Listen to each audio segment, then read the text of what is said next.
श्रीमद् भगवद गीता यथारूप अध्याय 17 श्रद्धा के विभाग द डिवीजन ऑफ फेथ। श्लोक 2। श्री भगवान उवाच। अर्जुन ने पिछले श्लोक में भगवान से कुछ प्रश्न पूछे। अब भगवान उन प्रश्नों के जवाब देते हुए अर्जुन से कह रहे हैं, त्रिविधा भवति श्रद्धा देहिनां सा स्वभावजा सात्विकी राजसी चैव तामसी चेति तां शृणु। त्रिविधा भवति श्रद्धा देहिनां सा स्वभावजा सात्विकी राजसी चैव तामसी चेति तां शृणु। भगवान ने कहा, देहधारी जीव द्वारा अर्जित गुणों के अनुसार उसकी श्रद्धा 3 प्रकार की हो सकती है। कौन कौन सी? सतोगुणी, रजोगुणी अथवा तमोगुणी। अब इसके विषय में मुझसे सुनो। यानी भगवान अब आगे के श्लोकों में इनको विस्तार से बताने जा रहे हैं। देखो, जो लोग शास्त्रों के विधि विधानों को जानते हैं लेकिन आलस या कार्य विमुक्ता वचन का पालन नहीं करते हैं, वे प्रकृति के गुणों द्वारा शासित होते हैं। किसी न किसी का अनुशासन तो आपके ऊपर चलेगा ना। भगवान का अनुशासन नहीं मानोगे तो प्रकृति का अनुशासन चलेगा, जो भगवान की माया है।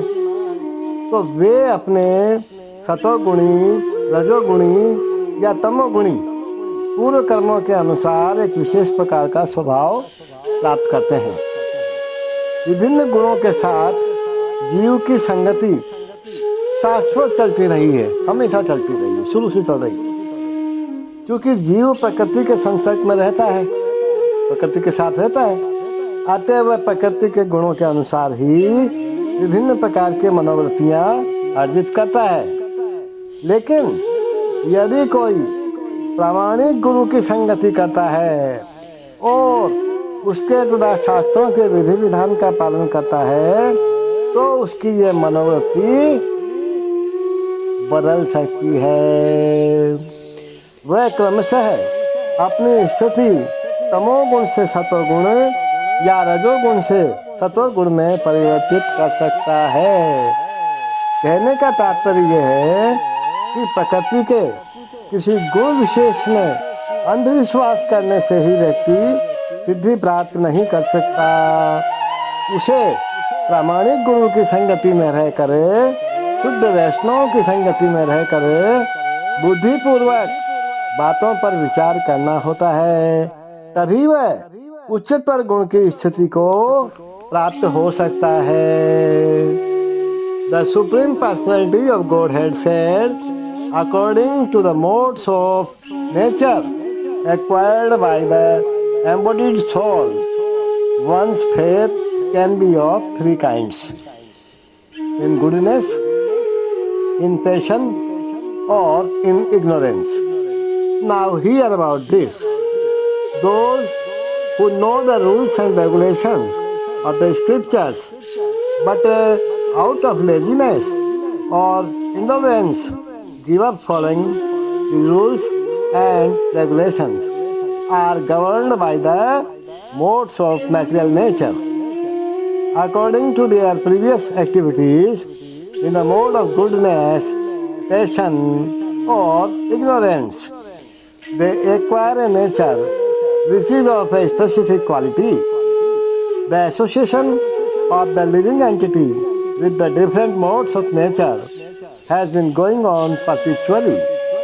Since the living entity is in contact with natural nature, he acquires different types of mentality according to his associations with the material modes. But this nature can be changed. Listen carefully.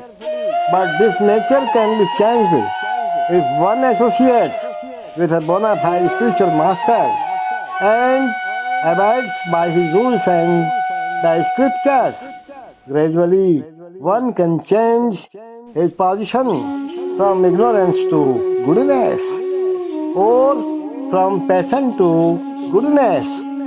The conclusion is that the blind faith in a particular mode of nature can't help a person become elevated to the perfection of stage. One has to consider things carefully with intelligence in the association of a bona fide spiritual master. Thus, one can change his position to a higher mode of nature. Thus, one can change his position to a higher mode of nature. Hare Krishna.